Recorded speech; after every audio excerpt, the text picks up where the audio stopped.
네, 정의당 대변인 김종민입니다. 오늘 근래 그 CCTV 문제 등등으로 문제가 되었던 보육 정책과 관련돼서 정의당의 선진국형 혁신보육 3대 가지와 10대 정책을 발표하는 보육종합대책에 대한 발표 기자회견입니다. 오늘 자리에는 정의당의 심상정 원내대표님 그리고 조승수 정책위원장이 함께 참석하셨습니다. 먼저 정의당 심상정 원내대표님부터 먼저 모두 발언을 듣도록 하겠습니다.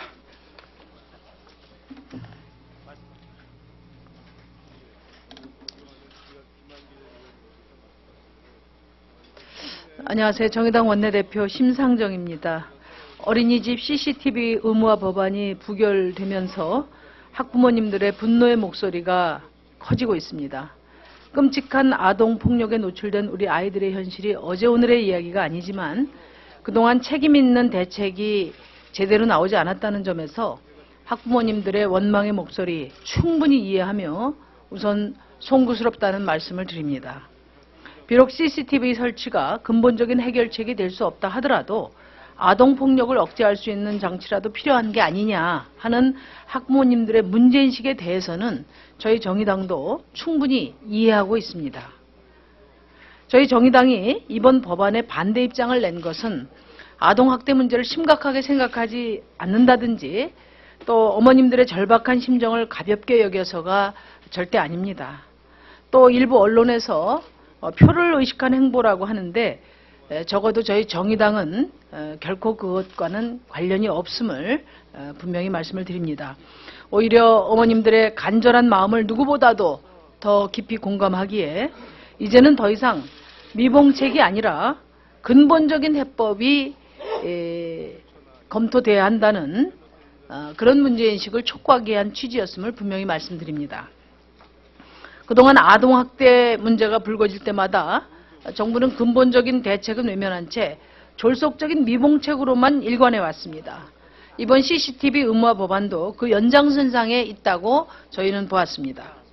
다자녀 부모라면 아이 셋을 감당하기 얼마나 쉽지 않은지를 잘 아실 겁니다. 하물며 20명에 가까운 아이들을 보육교사 한 사람이 그것도 미혼의 젊은 교사가 잘 돌본다는 것은 물리적으로도 한계가 있습니다. 사실상 어려운 일입니다. 9시간 이상을 돌보면서 최저임금을 받고 있는 보육교사 상황을 고려하면 더더욱 그렇습니다. 최근에 청주의 보육교사들을 대상으로 한 전수조사 결과를 보면 보육교사 70%가 우울증에 시달리는 경험이 있다 이렇게 말하고 있습니다. 이런 상태로는 더 이상 해법이 될 수 없습니다. 보육의 질을 높이는 것만이 유일한 가장 중요한 해법의 출발점이라고 저희는 생각을 합니다. 스웨덴은 보육교사 1명당 3명 내지 5명의 아이를 돌봅니다. 일본은 7명 수준입니다. 그러나 우리나라의 경우 보육교사 1인당 돌봄 인원이 평균 15명에서 20명에 이릅니다. 교사와 아이들 모두 이런 보육 환경에 놓여 있다면 행복한 보육이 지속될 수는 없을 것입니다.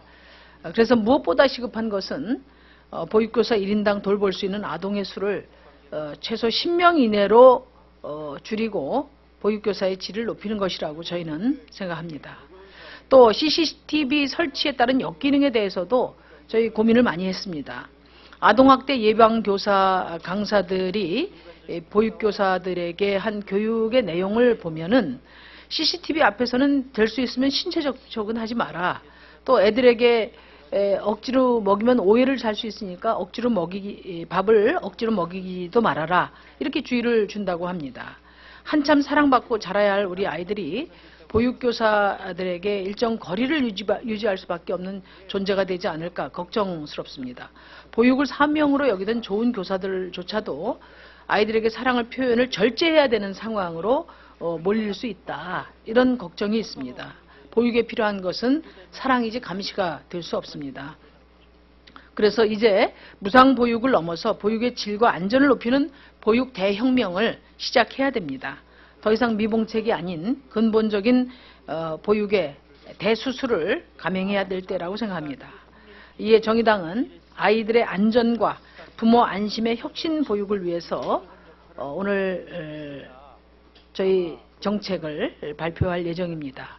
보육 119 도입을 통한 아이 안전을 무한 책임을 실현하고 또 보육교사 수를 증원해서 1인당 10명 이내로 숫자를 제한하는 보육교사 질을 강화하는 것, 그리고 직장 어린이집 확대 등의 내용을 담은 질 높은 기본 보육을 구축하는 방안입니다.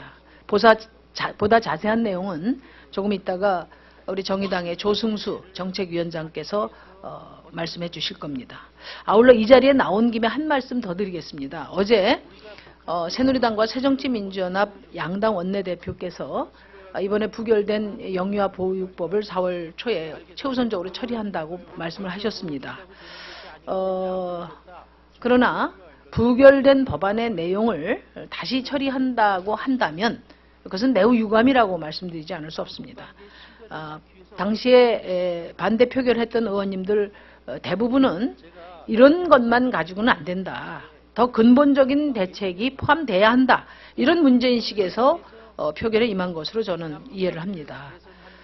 입법기관인 국회의원들의 이런 뜻이 존중되어야 합니다. 그래서 4월에 처리 예정인 영유아 보육법에는 오늘 저희 정의당이 제안하는 보육교사 1인당 아동수 제한 등 근본적인 해법이 포함될 수 있도록 양당 지도부에게 강력히 촉구하는 바입니다. 이상입니다. 예, 이어서 관련 정책의 내용과 그다음 기자회견문을 우리 조승수 정책위원님께서 발표하시겠습니다. 예, 조정수입니다. 정의당은 조금 전 심상정 원내대표께서 말씀하신 이런 문제의식에 기초해서 아이가 먼저인 선진국형 혁신보육 3대 과제 10제 정책을 제안합니다. 첫째, 아이 안전 무한 책임제를 실현하겠습니다. 이를 위해 항상 안전 보육 시스템을 마련하겠습니다. 보육 119 제도를 도입해 익명의 내부 고발에도 긴급 출동을 할 수 있게 하고 일상적으로 보육실을 지도 관리할 수 있도록 읍면동마다 보육 전담 공무원을 배치하겠습니다. 열린 어린이집 실현으로 부모들이 함께 보육에 참여할 수 있도록 하고 아동 인권 침해 시 페널티를 강화해 사전 경고 재발 방지와 함께 아이 인권이 무엇보다 우선되게 하겠습니다. 둘째, 아이와 교사 간 적절한 상호작용으로 아동 발달이 제대로 이루어질 수 있도록 아이 만족 보육을 실현하겠습니다. 보육 선진국 수준으로 가기 위해 교사 1인당 유아 10명 정원제를 도입해 최소한의 상호소통이 가능한 보육 환경을 만들겠습니다. 민간 어린이집의 경우 유아 10명 정원제로 추가되는 인건비는 전액 국고로 지원해 민간 보육의 질도 함께 강화하겠습니다. 우수교사가 양성될 수 있도록 양성체계를 전면 재정비하여 1년 양성 과정의 경우 바로 담임 교사가 되는 것이 아니라 보조교사 등 일정 이상의 경력을 거치게 한 후 담임 교사로 배치하겠습니다. 교사 양성 체계의 질을 담보할 수 있는 사이버 양성 과정은 담보할 수 없는 사이버 양성 과정은 폐지하겠습니다. 지자체에 공공관리 시스템을 도입해 교사와 원장에게 인성 적성 검사를 의무적으로 실시하고 보수교육의 질을 높이겠습니다. 셋째, 질 높은 보육교육 기반을 구축하겠습니다. 우선 26만 명에 달하는 국공립 어린이집 대기자를 해소하기 위해 아파트 의무교육시설의 국공립 전환을 유도하고 공공임대 아파트마다 국공립 설치를 의무화하겠습니다. 공공기관의 유유공간 활용, 공원부지 활용, 민간 매입 등 다양한 방식을 통해 국공립 어린이집을 확대하고 이 밖에도 질 높은 직장 어린이집과 병설 유치원을 확대해 부모들이 안심하고 믿고 맡길 수 있는 어린이집을 늘려나가겠습니다. 대부분의 아동이 이용하는 민간 어린이집 역시 질 강화에 주력하겠습니다. 국공립 어린이집에 지역지원센터 역할을 부여해서 소규모 어린이집에 필요한 기자재, 교재, 강의 공간 등을 대여해주고 아동 발달에 따른 교사 교육 공동운영, 교육과정 지원 등을 통해 지역사회 보육의 질을 함께 높이겠습니다. 어린이집 운영위원회 모범 운영, 우수교사 유치, 부모 상담 및 교육 실시 등 운영의 투명성과 책임성을 다할 때마다 인센티브를 제공하도록 하겠습니다. 더 이상 늦기 전에 국가가 나서서 아이들을 위해 과감한 투자와 근본적 개혁을 실시해야 합니다. 이를 위해 예와 가릴 것 없이 함께 머리를 모아야 합니다. 정의당은 서로의 신뢰를 회복하고 조속한 논의가 이루어질 수 있도록 여야, 정부, 교사, 부모가 참여한 미래 세대를 위한 보육 대혁명위원회를 제안합니다. 아이들을 위한 정답 더 이상 늦출 수가 없습니다. 자세한 내용은 첨부 자료를 참고해 주시기 바랍니다. 감사합니다. 네, 이상으로 기자회견을 마무리하고요. 관련된 자료는 기자님들 메일 통해서 발송을 하겠습니다. 예, 고맙습니다.